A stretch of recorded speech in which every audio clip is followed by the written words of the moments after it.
said that repeatedly. There's no question. The conclusion is that there are some things that science has nailed down and knows for sure, and one of them is that the temperature of the Earth is rising. There are other things that science still does not know for sure, and that is what the cause of it is, what is man-made that contributes to it, what is natural that contributes to it, and how much of this may be cyclical. Those are question marks. This is an issue that the Kyoto Protocol was fatally flawed in fundamental ways. But the process used to bring nations together to discuss our joint response to climate change is an important one. That is why I am today committing the United States of America to work within the United Nations framework and elsewhere to develop with our friends and allies and nations throughout the world an effective and science-based response to the issue of global warming and measure and mitigate emissions.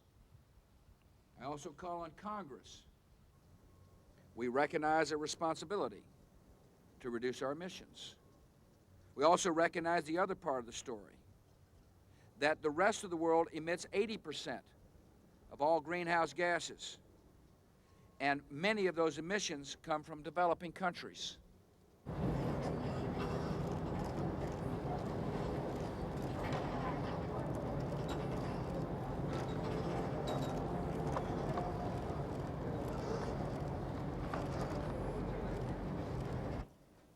You don't even have this international level, this orchestration of what governments... Getting sustainable development is not simply a matter of getting governments to do some things differently.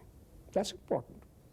It also requires that other stakeholders, whether they are the business sector, whether they are farmers' union, cooperatives, whether they are trade unions, whether they are local authorities, whether they are activist groups, also have to work an agenda out for themselves on what is it that they will be able to do differently in order to bring sustainable development nearer.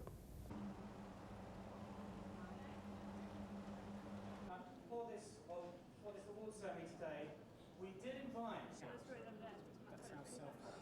No, sure. Here to accept the award is the brand new CEO of BP, Sir Tony.